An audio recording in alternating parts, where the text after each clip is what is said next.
అయోధ్యలోని భవ్య రామ మందిరంలో శ్రీరామచంద్రుని విగ్రహం ఎంతలా కలకలలాడుతుందో నల్గొండలోని అభయాంజనేయ స్వామి దేవాలయంలో ప్రతిష్ఠించిన హనుమాన్ విగ్రహం సైతం అలాగే కలకలలాడుతుందని Hyderabad parliament BJP incharge Kompalli Madhavi Latha అన్నారు. గుట్టపైకి చేరుకొని అభయాంజనేయ స్వామిని దర్శించుకోవడం సంతోషంగా ఉందన్నారు. నల్గొండ పట్టణం పాతబస్తీ హనుమాన్ నగర్ లో నూతనంగా నిర్మించిన శ్రీ అభయాంజనేయ స్వామి దేవాలయాన్ని Hyderabad parliament BJP incharge Kompalli Madhavi Latha మంగళవారం సందర్శించి శ్రీ అభయాంజనేయ స్వామికి ప్రత్యేక పూజలు నిర్వహించారు.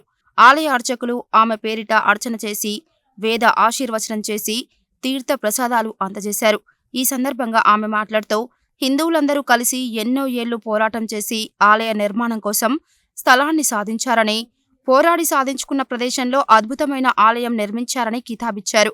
ఆలయంలో సైతం విద్యార్థులకు వేదం నేర్పిస్తూ పూజా కార్యక్రమాలు కొనసాగించడం అభినందనీయమని అన్నారు. హైందవ ధర్మ రక్షకులు అందరూ ఆలయాన్ని సందర్శించి అభయాంజనేయ స్వామిని పూజించాలని కోరారు. అంతకుముందు ఆలయాన్ని సందర్శించిన కొంపల్లి మాధవీలతను పలువురు శాలువాతో సత్కరించారు.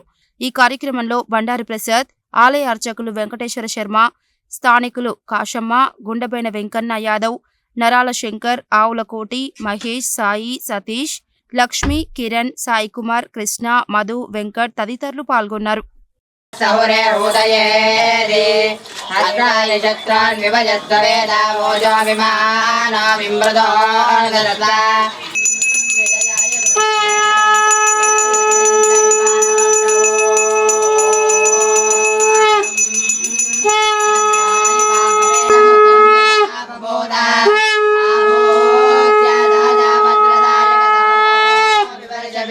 उत्तरं संतृष्टं धनमुभयं समाकृतमस्मभ्यं दत्तां वदन्ते वदन्ते सोमेन सोमेन वदन्ते वदन्ते सोमेन सोमेन सह सह सोमेन सोमेन सह ब्राह्मणस्तं तं ब्राह्मणो ब्राह्मणस्तं पगं राजन् राजन् तन्तकं राजन् आयुष्येवेन्द्रिये प्रतिष्ठति जन्म सावित्री भव अखंड सौभाग्यवती भव. నల్గొండ జిల్లాలోని హిందూపూర్లో హనుమాన్ నగర్లో ఉన్న అభయ ఆంజనేయ స్వామి 18 ఫీట్ల ఆంజనేయ స్వామి చాలా అందంగా ఉన్నాడు. ఆయన అసలు ఎంత చక్కటి నల్ల విగ్రహం అంటే అది అటు అయోధ్యలో రామచంద్రుడి విగ్రహం ఎంత కళకళలాడుతుందో ఆయన భక్తుడైన ఆంజనేయ స్వామి కూడా ఇక్కడ అంత అందంగా అంత కళకళలాడుతూ అభయాన్ని ఇస్తానయ్యా నా వరకు రండి అని చెప్తున్నంత బాగా ఉన్నాడు. ఆయన దీనే దేదీప్యమానంగా ఉన్నాడు అంటారు భగవంతుడు. ఇది 40 ఎకరాల స్థలము. చక్కగా ఒక కొండ మీద మనకి ఒక కొండెక్కుతూ ఆంజనేయ స్వామిని ఒక గుహలో చూస్తామేమో అనిపించేంత ఆనందంగా ఉంటుంది ఇక్కడ.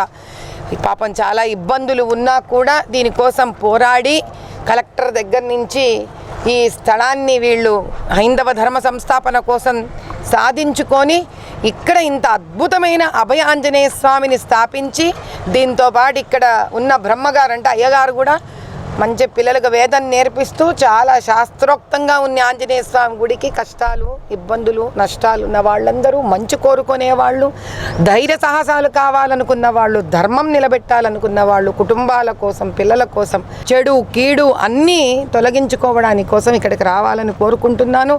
అభయ ఆంజనేయ స్వామి ఆశీర్వచనము తీసుకొని ఈయన అభయం తీసుకొని ఇక్కడి నుంచి వెళ్ళాలని సర్వ హైందవ ధర్మాన్ని స్థాపించాలనుకున్న హైందవ కుటుంబాలందరికీ ఇదే నా విజ్ఞప్తి. శ్రీ అభయాంజనేయ స్వామి దేవాలయ సందర్శన కోసం ఈరోజు భారతీయ జనతా పార్టీ రాష్ట్ర నాయకురాలు మొన్న హైదరాబాద్ నుంచి కాంటెస్ట్ చేసినటువంటి మాధవీలత గారు రావడం జరిగింది. వారు ఈ యొక్క దేవాలయాన్ని ఆ యొక్క అపూర్వమైన ఆ యొక్క హనుమాన్ విగ్రహాన్ని చూసి చాలా ముగ్ధురాలై ఈ యొక్క దేవాలయం పేరు ప్రతిష్టలతోటి ప్రసిద్ధిగాంచుతాన్ని అని కూడా తెలియజేయడం జరిగింది. ఈ యొక్క 18 ఫీట్ల గర్భగుడి ఉన్నటువంటి హనుమాన్ విగ్రహం నల్లగొండకి ఒక ఐకాన్గా ఉండే అవకాశం వెలుగొందే అవకాశం ఉంది. కాబట్టి నల్లగొండ పట్టణానికి ఎవరు ప్రముఖులు వచ్చినా కూడా ఈ యొక్క దేవాలయ సందర్శనం ఒక ఆనవాయితీగా కొనసాగాలని కోరుకుంటూ ఇక్కడికి విచ్చేసినందుకు వారికి ఆలయ కమిటీ నుంచి మేము ప్రత్యేకంగా ధన్యవాదాలు తెలియజేస్తున్నాం.